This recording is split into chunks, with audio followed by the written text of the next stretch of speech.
Say it again. Say, welcome to the kitchen of chaos. Chaos. Welcome to the kitchen of chaos. Chaos. Christmas. Chaos. We're doing leg of lamb today for Christmas dinner. Roast leg of lamb.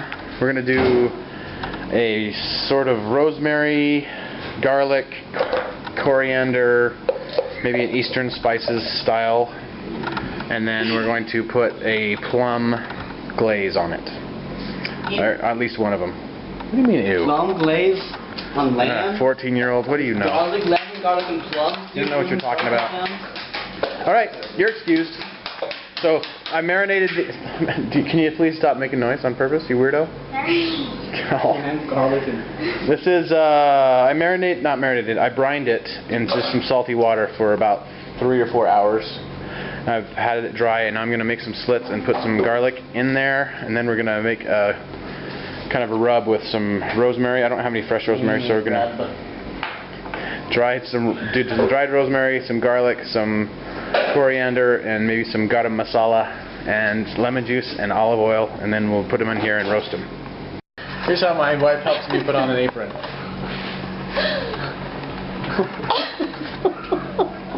Thanks, guys.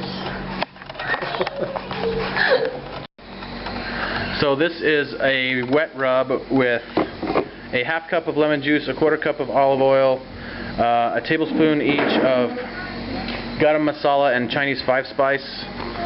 I didn't have any coriander, and some black pepper, and what else?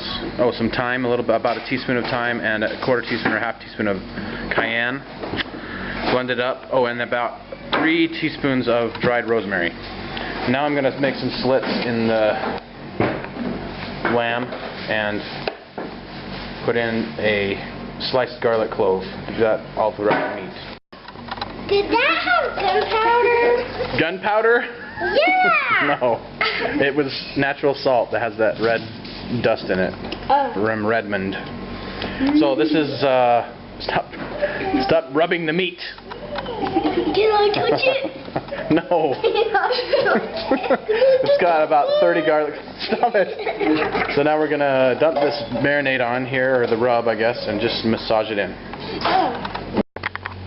Okay, so now we're just massaging in the rub and getting it all down into the holes we made. Massage it. Feeling a little tension here in the solar plexus.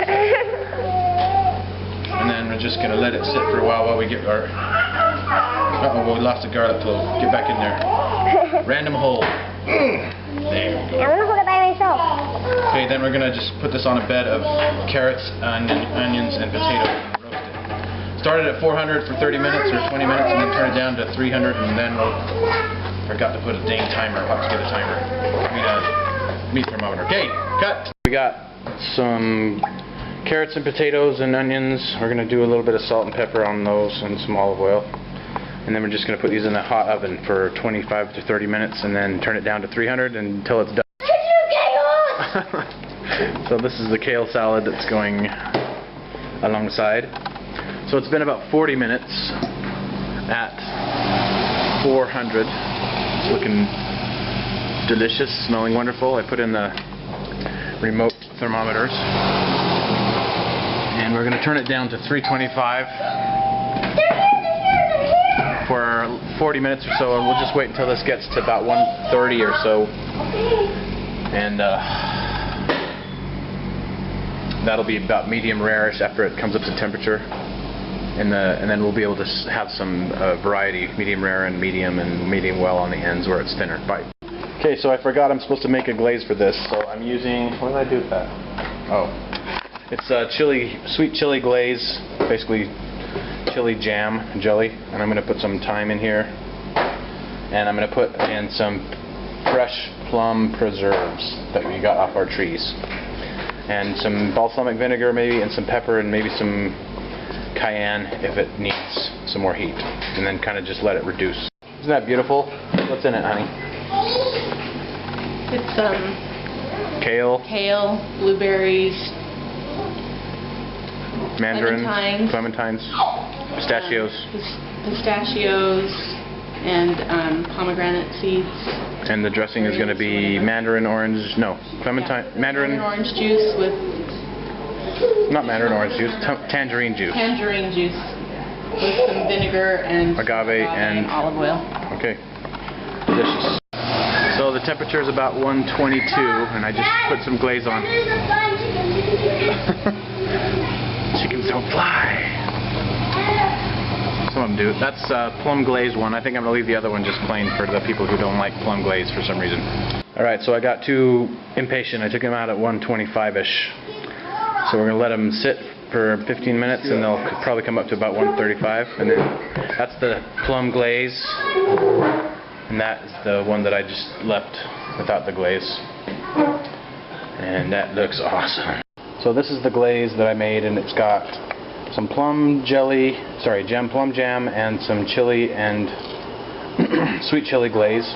Some sweet chili jelly, basically. And some Chinese five spice and some, let's see. I can't remember what else. Salt and pepper. Oh, some balsamic vinegar. And that's about it. And it's really good, and I used it to glaze the ham, which is, not the ham, the lamb. It rhymes with ham. And it's 133, 134 at the deepest part, which is good. So let's eat.